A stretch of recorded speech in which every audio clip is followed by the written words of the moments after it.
Welcome to everybody, and thank you for inviting me.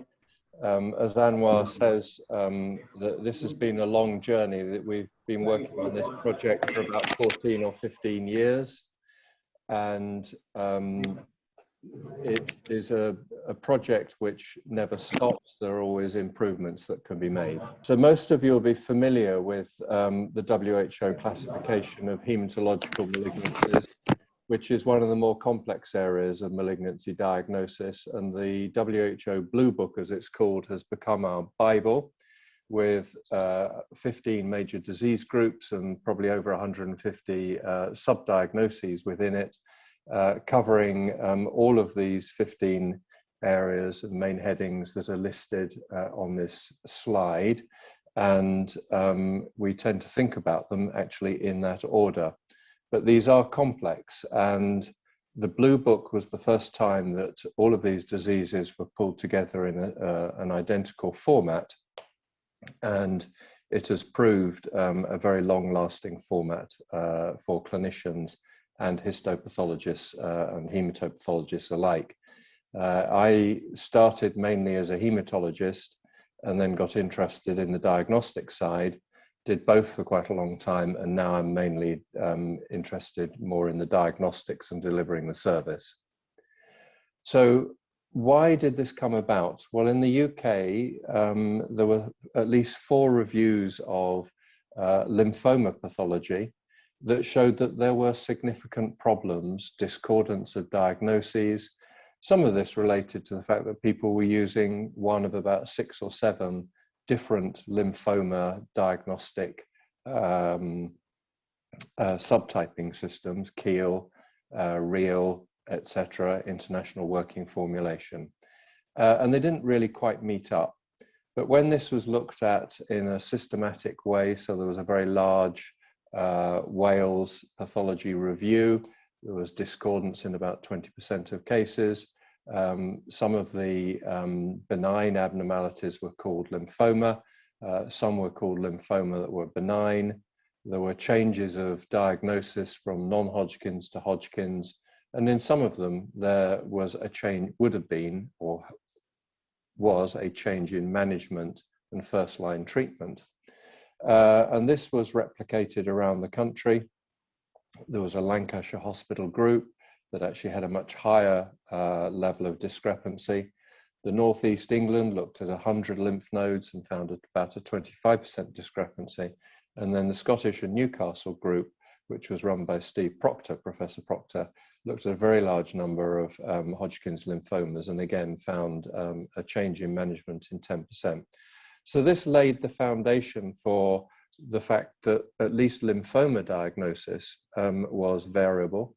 I think it's partly due to the classification at the time, partly due to less good immunohistochemistry and very big differences in histopathologists around the country and how they reported things, but probably not good for patients. And the BSH came up with a 4 levels of your access to specialist services. The first would be no systematic access to specialist diagnostic services at all. And indeed, in the UK, there were 1 or 2 places that had very limited access. In some of them, the laboratories were rather uncoordinated. The laboratories may have been in different hospitals for different tests, and the clinician would take all the data sources and put them together in the clinic. Doesn't work very well if you sent it in as an acute myeloid leukemia and the cytogenetics that was undertaken was not relevant for that disease if it actually wasn't a myeloid leukemia. And then there were some level 3 laboratories where there was integrated reporting working properly, but it was several labs and different sites. And then eventually the level 4 where the laboratories are fully integrated. They're all on the same site, ideally absolutely co-located, and this is the optimal model. Now, when you look at the modalities that we have for analyzing samples coming in on people with possible hematological disorders, usually this is blood or bone marrow, could be the aspirate or the trephine. Hopefully you have a blood count with it. And usually the first things to be looked at are the morphology and flow cytometry, and then the histopathology, which often takes a little bit longer, particularly for trephines that have to be decalcified. And these give you all of your phenotypic results. What does it look like? And help in terms of deciding the downstream tests that you might undertake. And then you've got the molecular diagnostics, starting with conventional cytogenetics and FISH, and then the more sophisticated molecular techniques with PCR techniques, and then finally, very recently, whole genome sequencing. And from the original NICE guidance that came out in 2003, which highlighted the problems that I was talking about in the previous slide, there was a model suggested, which was one of trying to co-locate all these laboratories and modalities. It really didn't matter whether you were a histopathologist or a flow cytometrist. They needed to look at all of their technologies together, put them in ideally in a co-located location, and work in an integrated way. So the success of integrated reporting is not the final report per se. It is the approach which accepts that you have an integrated diagnostic process that ends up with an integrated report, and the significant improvement in outcomes that is driven by that. And a single principle of one patient, one report, and it doesn't matter how many different technologies are reported within it. I will go on to the next slide, which also highlighted in the first NICE report the changing expectations of diagnostic services, which I'm sure everybody has experienced. So both the patient and the hemato-oncologist need to have confidence in the accuracy of the diagnosis. There was a time when people spent a lot of time sending slides around, straightforward H&E slides or more, aspirate morphology slides, and saying, what do you think of this and what do you think of this? But the technology has taken us way beyond that now. This isn't the morphological view of a single or multiple specialists. And quite clearly, both the patient and the hematologist have the expectation that not only does it need to be correct, but it's seen to be correct. And the diagnostic strategies that are designed into a NICE compliant laboratory, which we've been building for many years, allow this systematic approach, which is essential in defining the choice and the order of tests. And it's this robust investigation protocol, which is a defining feature of a successful integrated laboratory like this, and in minimizing errors. There is an irreducible error rate, but we should be reducing them to the absolute minimum.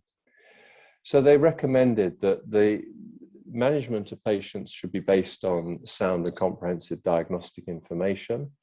The integrated diagnostic process should produce results which are interpreted by experts, not anybody who wandered through the lab that day. You integrate all of your results into a final report with a final conclusion, and if it's a new diagnosis, with an ICD-03 and 10 code. And of course, this is most easily achieved by co-locating all the specialist laboratories together into a single laboratory envelope, if this is at all possible, sometimes difficult on historical referral patterns.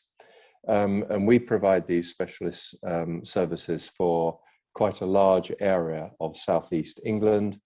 And the other thing that one should not forget is that you need to work with your clinicians, your multidisciplinary clinical teams. So the NICE guidance from 2016, which really just slightly amended the previous guidance, confirmed that, you know, having a central reception point for all of the specimens, regardless of what technology was going to be used upon them, was critical. You need to have a full range of protocols covering or SOPs covering specimen handling, labeling, diagnostic pathways, the diagnostic tests to be undertaken, and ensure that you've got the right infrastructure and organization to allow a lot of day-to-day interaction between the different elements of this service, because our experience is that something like 40% of what is sent in is either an unknown diagnosis, so it's a splenomegaly, unknown cause, or pancytopenia, unknown cause, or whoever looked at it to begin with didn't get the right diagnosis. Probably not surprising if all they had was morphology to look at. And then the integrated report has to have all of the information needed for disease management, and then it should be subtyped by the WHO classification, which is the unifying book for classification of diseases. And then there should be predefined diagnostic pathways for the specimen type and the clinical problem, so that you do actually choose the most appropriate diagnostic platform and tests to do. And we spend quite a lot of time not doing the tests that we've been asked to do by the referring clinician because it was only a provisional diagnosis and it maybe wasn't correct, and redirecting what I call the downstream tests in a more appropriate way. And they are mainly the cytogenetics and molecular tests, so that they're used to their best advantage. And then you want some levels of internal cross-validation using multi-parameter technologies to confirm each other and make sure that everything looks concordant. And we increasingly have double reporting of much of this. And this gives you a very robust process which should pick up most of the problems, the errors, the discordances in results, and lead to a final integrated report which all of the elements agree, and give you your final diagnosis or your accurate follow-up, because of course the number of new diagnoses coming in is far outweighed by the number of follow-up specimens we get by about 20 to 1. And where necessary, of course, it should give you management information, you need audit and quality assurance, and you need research and development. So this is a slightly different way of looking at the previous slide at the beginning. What are the inputs? Well, the inputs come from what you get from the WHO, and it starts with clinical features, which are critical.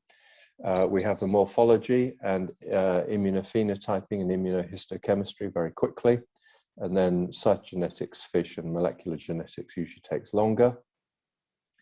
They go through the various different analytical modalities, and out of it should come a diagnosis. This is the integrated report, appropriately coded, and then you need to be able to add a series of other comments on around prognostic factors that you might have detected, how you might undertake minimal residual disease monitoring, some general descriptors, things like, suboptimal sample for morphological assessment, this sort of thing. And then we also have chimerism and transplant monitoring, and we can put free text comments in. And hopefully by improving the consistency and accuracy of this process, you improve outcomes for patients with hematological cancers.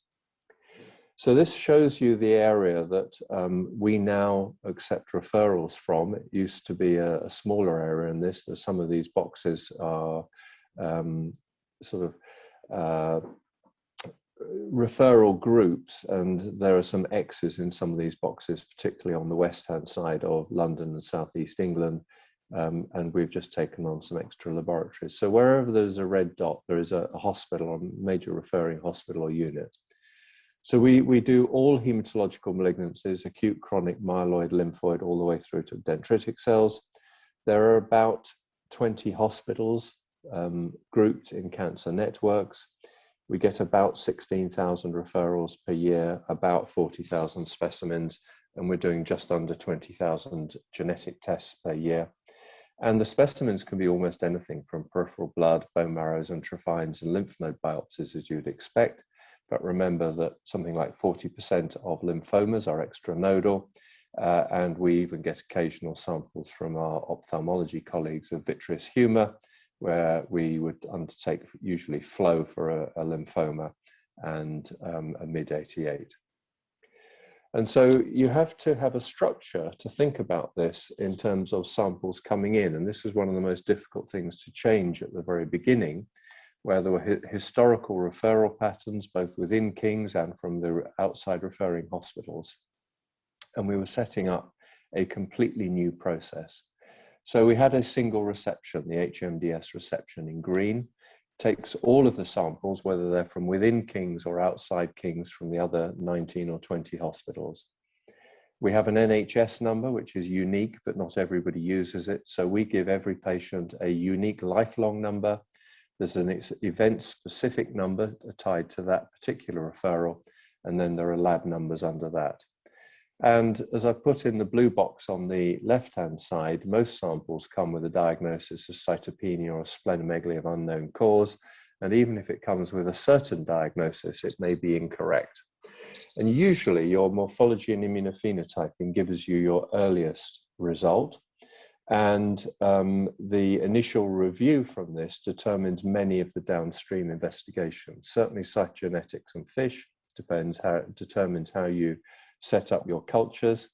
The molecular genetics, it will determine what primers or panels you choose. And in histopathology, often determines what immunohistochemistry panel you might use. And then you've got the difficult cases where I've called them finite cell samples, where you need to get the maximum diagnostic benefit in the shortest time possible out of a very small cell population. These are things like aspirates from the vitreous humor, CSF specimens, those sorts of things. And then each of these laboratories in red is working in parallel with the samples they've been given, with boxes going between them, because we often exchange information and we often exchange samples as well when it seems more appropriate to undertake a different test from what was requested. And then out at the bottom come the results with a consultant work list. We ICD code them if they are new diagnoses, and we can issue an interim, a final, or amended report, and they go out as paper or electronic form. So then you say, well, what do you need to make it work? Well, diagnostic techniques have been changing quite rapidly.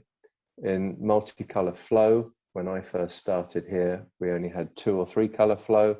We now use 8 colour flow as routine, and our upgraded flow cytometers, which we're just validating at the moment, in fact provide 12 colour. You can work perfectly well on 4 or 8. The cytogenetic and molecular genetic interface is becoming blurred by many of these technologies, and the skills of the two groups of people are somewhat different. So your cytogeneticist tends to work from a chromosome in the macro and relatively low resolution of what they do, whereas the molecular scientists often can tell you what the point mutation is and what exon it's on, but they may not always know what chromosome it's on. The two need to be merged together for an effective laboratory. Then we've got gene expression profiling and sequencing and targeted gene panels, which we've mainly moved towards at the moment, and SNP array karyotyping. And in the UK, we're just embarking on the first national program for whole genome sequencing of all acute leukemias. Now, inevitably, if you're in a big institution, and it should be in a big institution, you will have an R&D capability.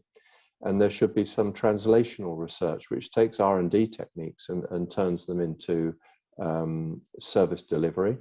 So at the moment, we are looking at what is called next generation cytogenetics and optical genomic mapping.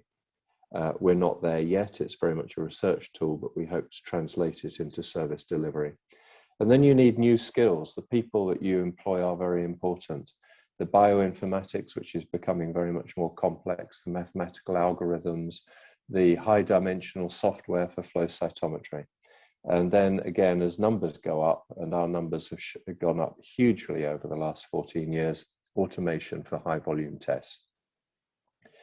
At the same time as this, the clinical needs are evolving. And so you need quite a close interface between your clinicians and the laboratory and research scientists, and regular what we call CDR reviews, clinical diagnostic research reviews, where we sit down once or twice a year and say, what's new on the horizon? What are our particular clinical problems? How can we solve them? Is there any new technology coming through that either gives us results faster or gives us a better analysis and interpretation? And then there are new targeted treatments which are coming through. And of course, the classic is CML and the inhibitors, but FLT3 and IDH inhibitors are on the doorstep. And so we're looking at whether we should have specific quantitative assays for some of these, or how quickly can we turn the result round so that FLT3 inhibitors can be incorporated into frontline AML treatment. And then we've got transplantation, which is progressing into CAR T transplants, and then biological therapies like bispecific antibodies, and obviously some large trials. And any antibody therapy is, they're becoming increasingly used and very effective, but they do fundamentally change your flow cytometry results once you started using them, because you have, by giving a therapeutic dose, blocked all of those antigenic sites on the cells that you may later want to analyze in some way. So you need to work around that in different ways.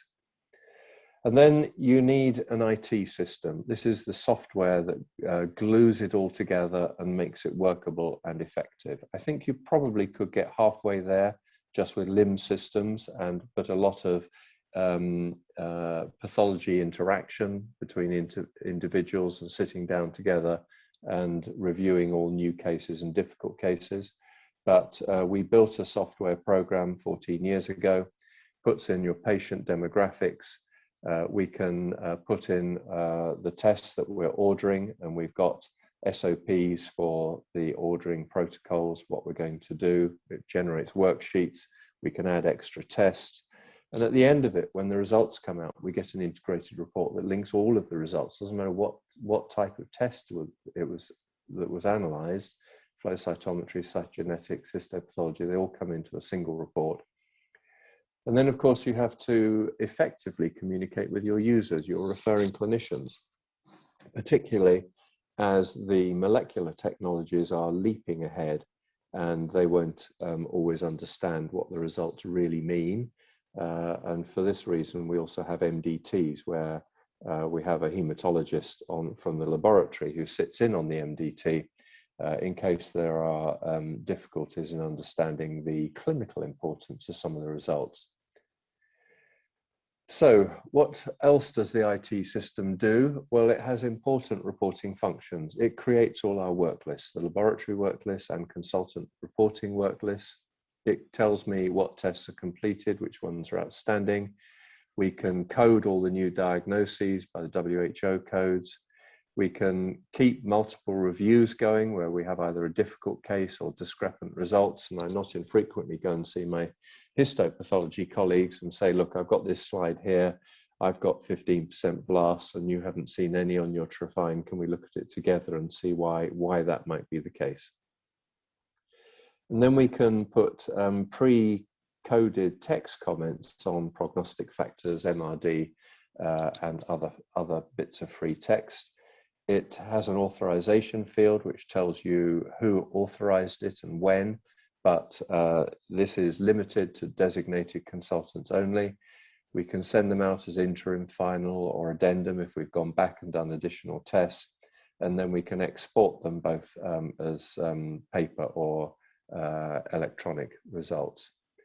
So this gives you an example of one of the consultant sheets, worksheets. If I go into this field, which is what I do most days, this is showing me page 2 of 51 pages. Now each page has 10 patients on it. So that means there are 510 patients stacked up in this system.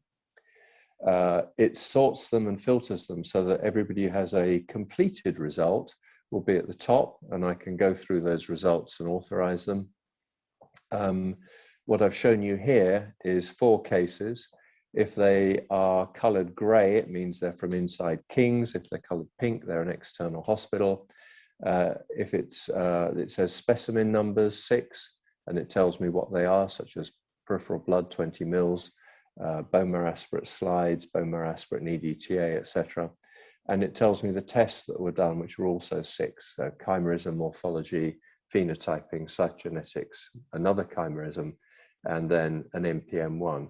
And I look at that and I can see that everything is ready to go apart from the NPM1, and you can make a decision as to whether to hang on or whether to send out an interim result.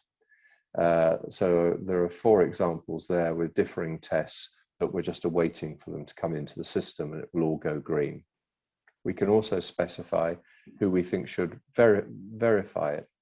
It may be that the histopathologist is not happy to interpret all of the AML results.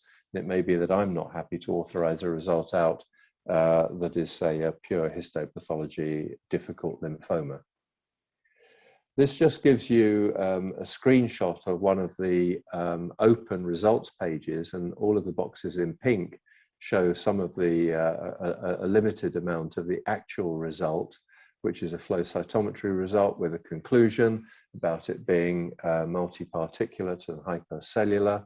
And we co-report our aspirate morphology or blood morphology and the flow cytometry report and wrap it up into a single combined conclusion.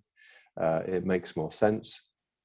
And then I can pull down a drop down from the system to pull out some form of WHO result, a conclusion with a diagnosis, and you'll see that they are also coded with their M and C codes. The one that is slightly highlighted in grey here says consistent with plasma cell myeloma, and that's what it will be as long as the other diagnostic criteria are met. And then this shows you, it's rather small, unfortunately, I apologize for that, but this shows you the combined pathology report for a patient, who it's come from, the clinical details it was sent in with, and then we put the conclusion at the beginning here. So this was an AML with recurrent genetic abnormalities. It was an APML with a 1517. And then underneath it are all of the separate investigations that made it possible to draw that conclusion and send it out. So we've got morphology, we've got histopath, we've got immunophenotyping, we've got cytogenetics, FISH, and molecular testing, and it says that it was authorized and released, and the date and the time. So here we have the same picture that you saw towards the beginning of referred samples coming into the reception. And this highlights the fact that as well as having these 4 separate laboratories with a lot of interaction between them all producing their result, it's important to think about training, it's important to think about research, and it's important to think about the clinical interface, because if your clinicians are unhappy, you're not doing a very good job, and they may be unhappy for reasons that are simple to solve. So dialogue is always good. We've talked about finite samples before. When you get to the reporting side of this, the final check of the result quality, the internal consistency, the concordance or discordance of results is critical, because if some of the results are discordant, you have to go back and question them. Are they correct? Was there a mistake? Are they actually concordant when you look at it a bit more deeply? And we frequently have those discussions between flow and cytogenetics and morphology and histopathology. And then the final report that goes out, and here again, the interface that is critical is with your clinicians at your multidisciplinary team meetings, and the meetings that will be starting shortly, which are called GTABs. These are genomic tumor advisory boards. This is because we've got to cope with the complexity of whole genome sequencing. But we find that having a haematopathologist who understands most of this pathway and the types of results coming out of it is critical in the clinicians making the right decisions about patient management. If you think about this as an IT flow pathway in parallel to your clinical working practice, it is critical that you get an IT system that mirrors how you work. So we have internal and external samples. Sometimes we get unexpected neoplasms that are turned up. So it was sent in as a lymph node query TB, turns out to have lymphoma. We have to be able to feed it back into the system. We've got the appropriate patient details and hospital and clinician. We've got this unique lifelong number, event-specific number and laboratory number. And then we've got the clinical details, the samples received and the tests requested.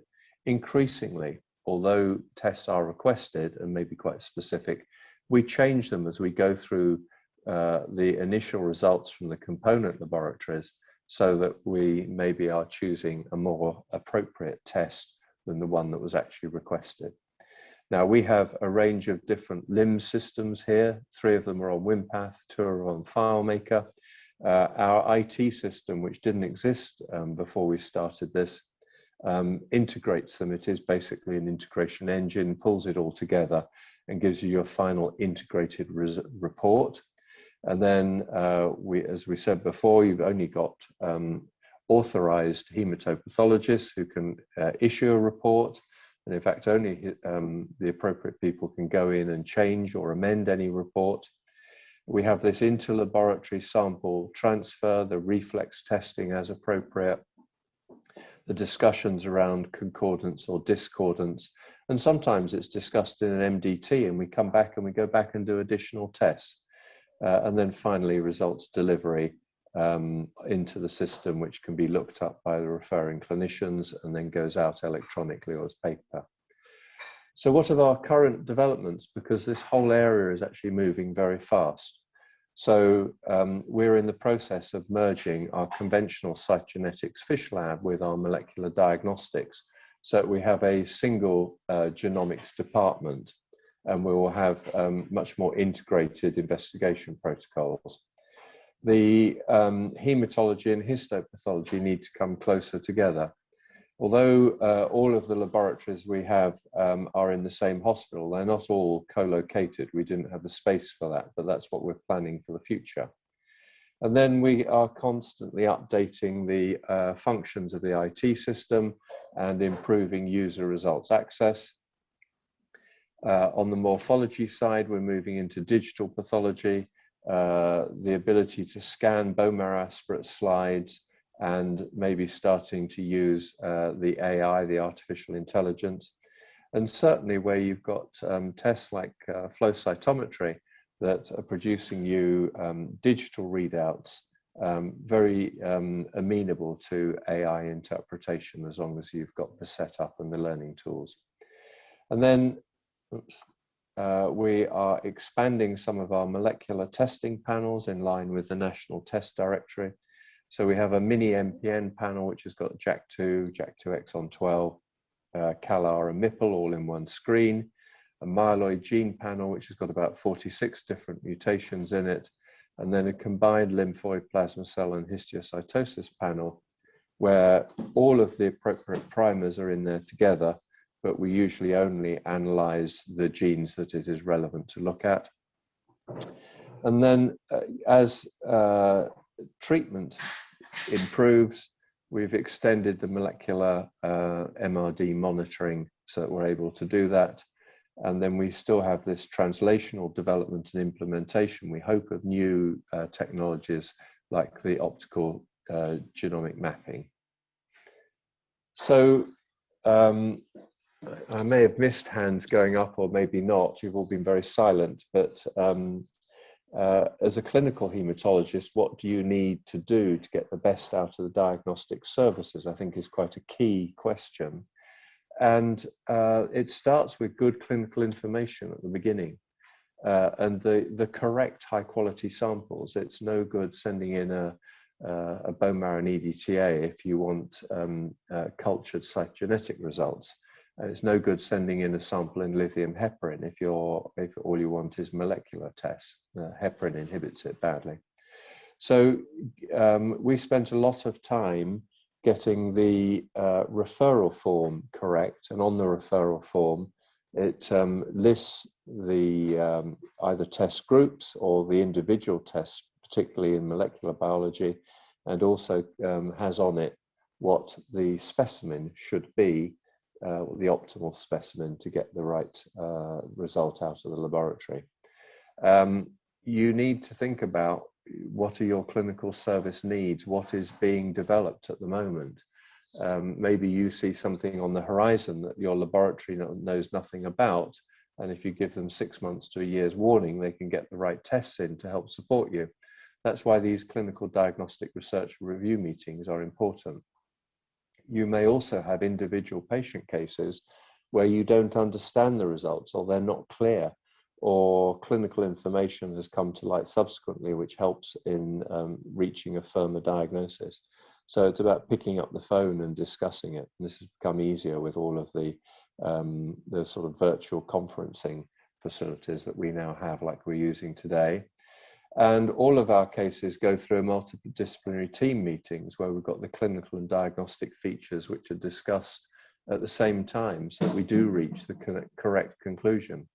Because if the diagnostics don't really quite fit with the clinical features, or vice versa, maybe we're missing something, we should go back and look at the diagnostics, or maybe the clinicians have not actually looked at something quite important.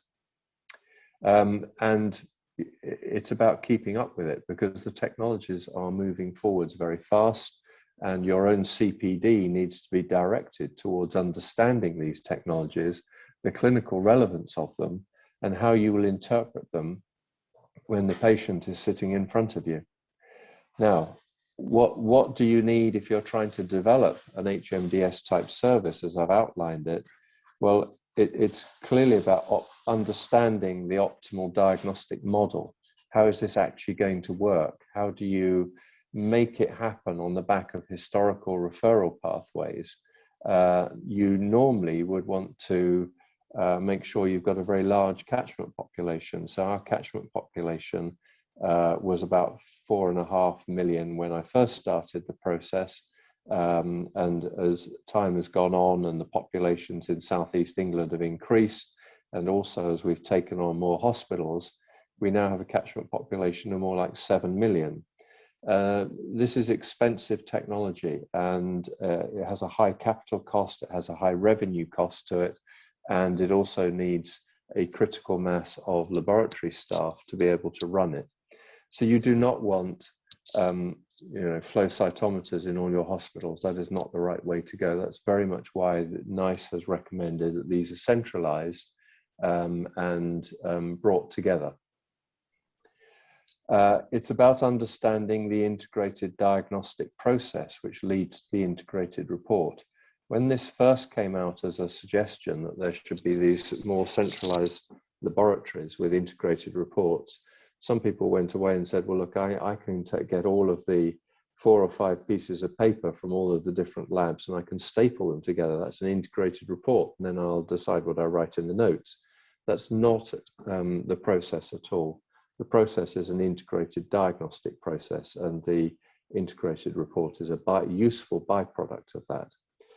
And then you have to bring together the experience of all of the hematopathology technologies into a single service. You need both a clinical and a pathology experience. You have to look at your organizational structures and developments and the operational implementation.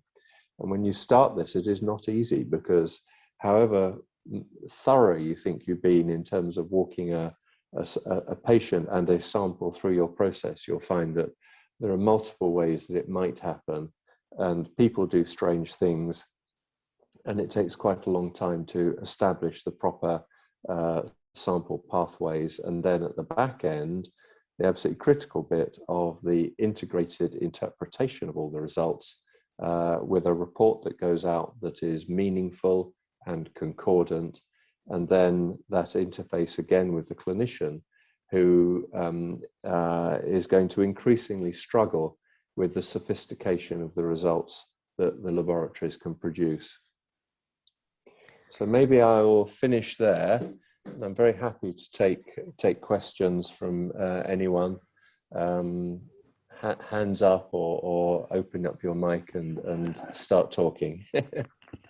Thanks, Robin, for a superb overview based on, I guess, 15 to 20 years of experience of setting up one of the most comprehensive hemonc diagnostic centres in the UK. So if people could either put up their hands or put up questions in the chat box, that'd be great. But if I could just, while the audience is warming up, Ron, if I could. Anna, while your sound's gone. Yeah, I've lost the sound. That's it, you're back. Okay. So based on your experience of setting this up, and I know we've set this up on organically and on an evolutionary process over the last 25 years or so, how would you go about setting something like this up, say in Nigeria, where perhaps all the competencies and capabilities for the different areas wouldn't be there from start? Would you start from a, bit by bit approach in terms of immunophenotyping first and then grow from that? I think you can do much of this in smaller bites, probably. We were lucky that the NICE guidance laid out what was required of such a service, however you eventually organized it. I think you can start small and grow it. The first thing is to get agreement with all of your hospitals in your group that give you a large enough population to make this worthwhile because of the capital and resource expenditure that I talked about, and say, yes, we're going to do this. We're going to create a new system. And then having agreed that that is how it will work and the types of tests that you'll do and the quality of stains and things like that, you could start in a small way with the morphology and relatively simple flow cytometry, which could be sophisticated with time. What you don't want is, as I said before, 23 different hospital laboratories all within 10 miles of each other, all with a flow cytometer. That is a waste of resources. You then need to look around at what resources you already have. There may be some people who have skills in flow cytometry, either current or past, and it may be that you've got single individuals in separate laboratories. And again, one of the first things to happen when we set this up was that some of the laboratories around Southeast England that did have exactly that, they had flow cytometers. They often had a single laboratory technician with an interest in flow cytometry, but then their local service fell over when somebody went on holiday, or they retired, or they had to be replaced and there wasn't anybody appointable. And it really didn't take very long for that expertise to be centralized into a single laboratory at King's. Obviously, best assessed and planned and then implemented. And then I think once you've got the morphology flow cytometry done, which goes very well together, you need to think about the cytogenetics of fish and follow exactly the same principles. What are the resources we have now, both in equipment and skills and people? And where is this best located? And the answer to that is always right next door to your single reception point and to your flow cytometry lab. And then you start to pull that together. And again, the operating procedures for the tests that you do in the different circumstances is important, so that your lab staff know that if this is an ALL, you might set up the cultures in a slightly different way from AML. Or if somebody thinks that this is an acute promyelocytic leukemia, you've got a rapid FISH test that you can do to confirm that, because that's a hematological emergency. And then if you can co-locate histopathology and your histopathologists are prepared to interact in this way with the hematopathologist. I don't know what it is like in Nigeria. It is different in different places around the world. Our hematologists who do the diagnostics tend to stick to the blood films and the bone marrow aspirates. Our histopathologists tend to stick to the trophines and the lymph nodes. But there are many examples of where that boundary is blurred and they can do either or both and cross-train. And then probably the last thing down the line is the molecular genetics. Again, I would not create a separate molecular genetics laboratory if at all possible. I would set it up with your cytogenetics from the beginning. Start with some simple tests with diseases that are frequent, so that you are providing a high enough volume diagnostic service where the need is, i.e. the commoner diseases, and where it makes most difference to your ability to influence the clinical outcomes. So some of this has to be done with your clinicians. You have to look at your clinical need. Diseases like chronic lymphocytic leukemia are very common in the UK. I know that they're very rare in the Far East. I think they're relatively rare in Africa as well. So you have a different spectrum of diseases that you need to look at, and you'll have a different spectrum of non-malignant disorders that have to be taken into account, like HIV and TB, and many other reactive states which need to be differentiated from your malignant condition. What you mustn't do is have a group of people who can only report or recognize and report the malignancies, because actually the other non-malignant conditions will come in through this system on a regular basis. It's very mixed. You don't know that they're going to be malignant from the outset. If you just have a swollen lymph node, it could be anything from lymphoma to TB or even a viral illness. So you have people have to be able to cross specimens back to those that are acknowledged authorities in that area. But I think you can start small. I think you can use your limb systems. You may have to use individual limb systems, and if you haven't got an integration engine, which is what we built at the beginning, many of the particularly histopathology limb systems, which are based on word processing, you can add addendum reports. So it is possible sometimes to cut and paste all your separate reports into a single report. And when I said that the IT was the thing that glued it all together in our system, it is. But you could start in a smaller way and make sure that all of your diagnostic results are all integrated by the laboratory staff of the appropriate type and experience, sitting together and saying, well, this is a case of CLL and it's got a deleted 13q34, etc. It's absolutely typical on flow cytometry, goes out as a CLL, or this is a more difficult one and it's more complex. This is something else that we're going to have to do some further testing on. So I think it's possible to go part way. What I've shown you is it has become very sophisticated over 15 years and obviously already founded on some laboratories that are usually started as research laboratories and were relatively sophisticated.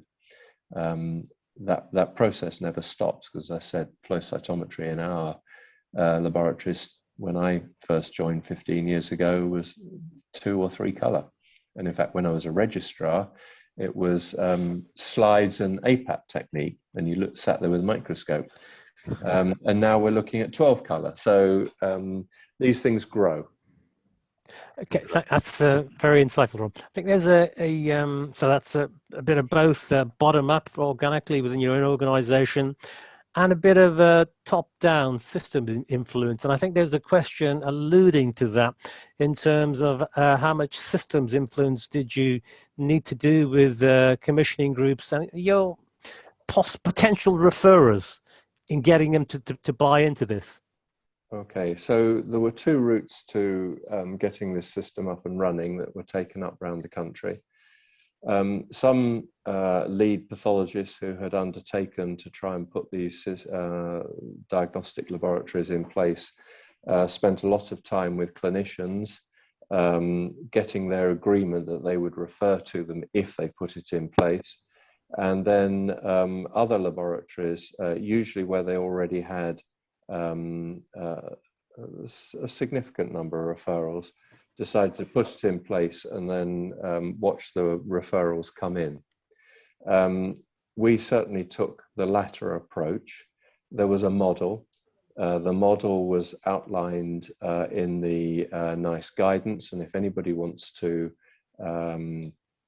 go down this route in Nigeria, I would suggest that you become very conversant with the NICE guidance and the recommendations in that. and the criteria for what makes a good HMDS. And then people have to understand it, both particularly from a laboratory point of view. And you have to get past the rather isolated ologist who doesn't really want to wants to sit separately still rather than combining. But we had a series of operational meetings once everybody understood what the model was going to be. Within the hospital at King's, the hospital was very supportive. It was chaired and helped to be driven by a fairly senior manager at the time. I was pretty green and didn't know very much.